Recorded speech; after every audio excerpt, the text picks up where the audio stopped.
Olá, tudo bem? Seja bem-vindo ou bem-vinda. Meu nome é Marcelo Moss. É mais um vídeo da nossa variedade de opções na parte de vinhos, do Clube de Oportunidades e também da Oficina Biodinâmica. Neste vídeo, eu vou passar para você algumas informações a respeito das combinações entre vinhos e comidas. Porque essas são dúvidas muito comuns que as pessoas até perguntam, têm dificuldade em entender como é que a gente combina vinhos e comidas. Basicamente, o que você vai encontrar são algumas tradições, principalmente, algumas combinações mais comuns, porém, hoje, uma noção que se existe no mercado de vinhos, no mercado da gastronomia, é que o melhor vinho é aquele que você gosta. Não é necessariamente aquele vinho que tradicionalmente é usado para aquela comida em particular. Porém, para uma informação geral, o que a gente tem aí? Vinho tinto, ele combina muito bem com carnes vermelhas em geral, carnes de caça como, por exemplo, fazão, paca, avestruz, com queijos de todos os tipos e também com massas.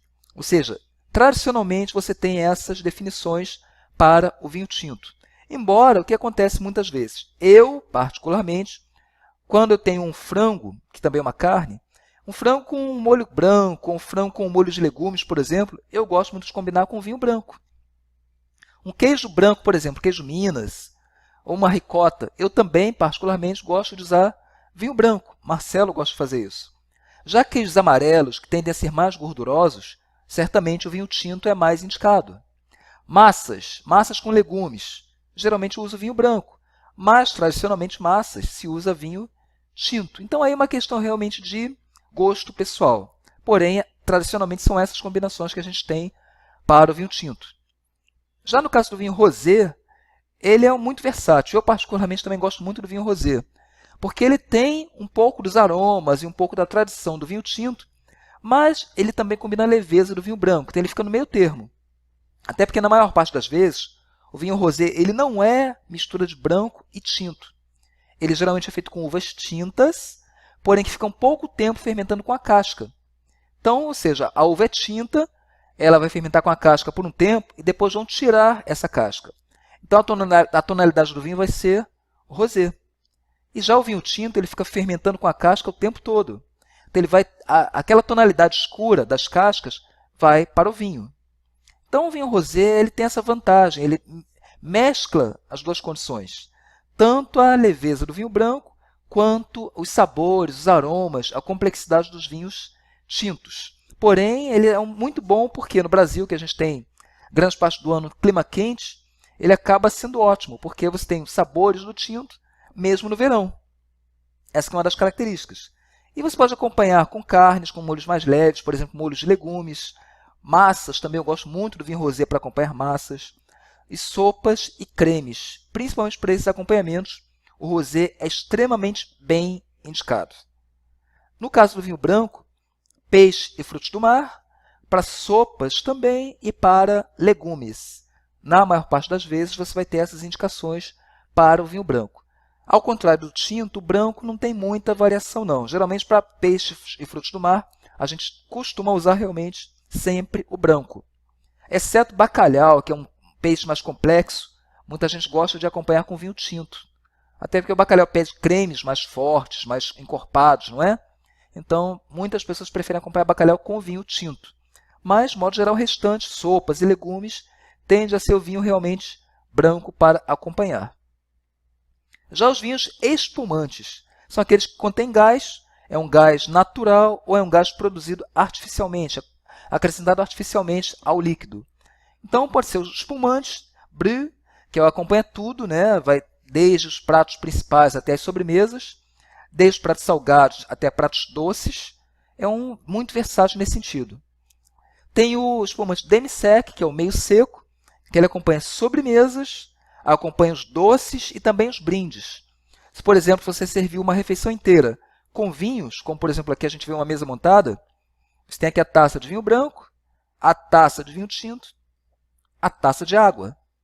Então, no final da refeição, para brindar, você pode servir um espumante demi-sec, meio seco, para brindar somente.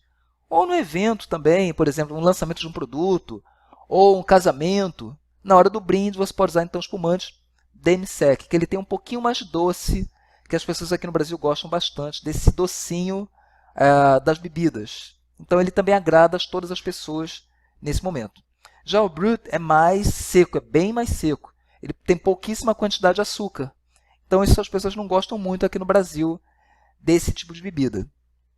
E o espumante doce, somente para sobremesas e doces. Então, o espumante doce, ou inclusive qualquer vinho doce, a gente jamais serve com pratos salgados. Então, aqui seja vinho tinto, seja vinho rosé, seja vinho branco, ou seja espumante, se for doce, somente para pratos doces. Somente para sobremesas e pratos doces. Ok? Vinho seco acompanha refeições salgadas, acompanha pratos salgados. Vinhos doces, somente pratos doces. Tem essa característica. O chamado vinho suave, que a gente encontra muito aqui no Brasil, nada mais é do que um vinho doce. Ok? Então, ou seja, não se usa vinho doce para acompanhar pratos salgados. Essa é uma das condições. Então, aqui a gente tem, mais uma vez, a mesa montada. Eu teria, então, aqui vinho branco, vinho tinto, a água, e para brindar, você pode servir um espumante. Pode ser um espumante brut, pode ser um espumante demi-sec, pode ser um espumante doce também, que aí no final da refeição não há problema. Marcelo, qual o problema, então, de consumir vinho doce? É porque o vinho doce ele afeta o paladar. Quando você bebe vinho doce, você vai ter uma perda no seu paladar quando você está consumindo prato salgado. Então, por esse motivo, é que para pratos salgados a gente usa vinho seco, porque ele compromete menos o seu paladar. Ao passo que o vinho doce ele vai comprometer sem sombras de dúvidas. Se você quiser saber, experimente. Faça esse teste para você ter uma noção de como é isso na prática. Beba vinho doce e coma um prato salgado. Você vai ver que seu paladar vai ser devidamente comprometido.